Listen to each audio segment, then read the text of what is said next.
रघु की जिंदगी अब मजदूरी के इर्द गिर्द घूम रही थी। सुबह से शाम तक ईंटें ढोता, सीमेंट मिलाता और मजदूरों के साथ धूल मिट्टी में सना रहता। शरीर टूट जाता, लेकिन जेब में रोज के 250 रुपए आने लगे। फुटपाथ पर सोने की आदत हो गई थी, लेकिन मन अब भी बेचैन था। क्या मैं सारी जिंदगी मजदूर ही बना रहूंगा?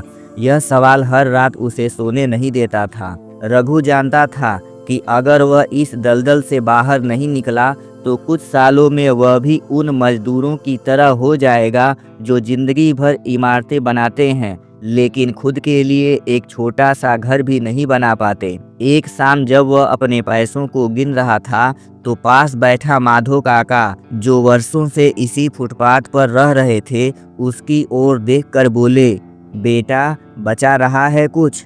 रघु ने सिर हिलाया, हाँ, थोड़ा थोड़ा।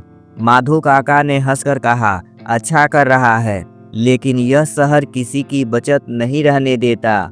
रघु ने सवाल किया, तो क्या किया जाए? माधो काका ने गहरी सांस ली, सीखने की कोशिश कर बेटा, यहाँ जो सीख गया वही बच पाएगा। रघु को उनकी बात अंदर तक चुभ गई। उसे महसूस हुआ कि मजदूरी का काम उसे कहीं नहीं ले जाएगा, उसे कुछ और करना होगा। रघु ने मजदूरी छोड़ने का फैसला कर लिया, लेकिन सवाल था, अब क्या करे? उसने अपने पास बचे हुए पैसे गिने। कुल जमा 3200 रुपए थे। यह रकम छोटी थी, लेकिन उसके लिए बहुत बड़ी थी। रघु ने अखबार खरीदा और उसमें नौकरी के विज्ञापन देखने लगा।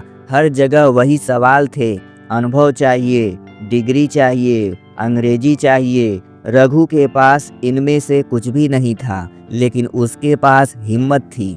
एक दिन वह एक चौराहे पर खड़ा था जब उसने देखा कि एक लड़का अखबार बेच रहा है। रघु के मन में ख्याल आया, क्या मैं भी यह कर सकता हूँ? उसने उस लड़के से पूछा, भाई, यह काम कैसे मिलता है? लड़के ने बताया कि सुबह सुबह अखबार एजेंसी से अखबार उठाने पड़ते हैं और फिर गलियों और चौराहों पर बेचना होता है। रघु को यह काम आसान लगा। उसने सोचा, कम से कम मजदूरी से तो अच्छा ही है। अगले ही दिन रघु सुबह 4 बजे उठ गया और अखबार एजेंसी पहुंचा। उसने कुछ पैसे जमा किए और 50 अखबार खरीदे। सुबह की ठंडी हवा में जब पूरा शहर सो रहा था, रघु अपने पहले ग्राहक की तलाश में सड़कों पर निकल पड़ा। पहले घंटे में ही उसने 10 अखबार बेच दिए, लेकिन फिर परेशानी आई। हर कोई अखबार खरीदने को तैयार नहीं था। उसे आवाज़ लगानी पड़ी, ग्राहकों को मनाना पड़ा, लेकिन दोपहर तक उसने सारे अखबार बेच दिए और उसे 150 रुपये का मुनाफा हुआ। यह मजदूरी से कम था, लेकिन इस काम में उसकी इज्जत बची हुई थी। रघु ने अखबार बेचना जारी रखा, लेकिन महंगाई की मार हर दिन बढ़ रही थी। जिस खाने की थाली पहले 30 रुपये की मिलती थी, अब वह 40 रुपये की हो गई थी।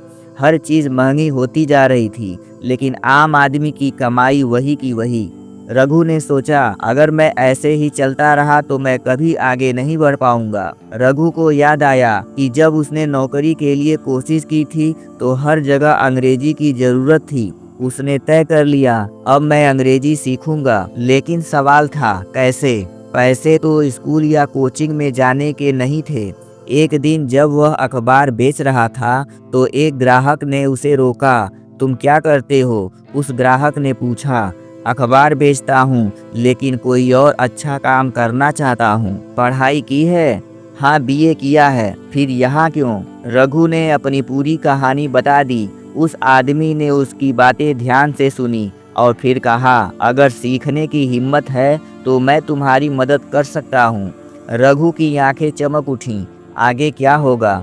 क्या रघु अंग्रेजी सीख पाएगा और कोई अच्छी नौकरी पा सकेगा? कौन था वह व्यक्ति जिसने उसकी मदद करने की बात कही? अगले भाग में रघु का नया संघर्ष, अंग्रेजी सीखना और अपनी पहली नौकरी की तलाश। देखते रहें रोटी, सपने और सड़कों का सफर।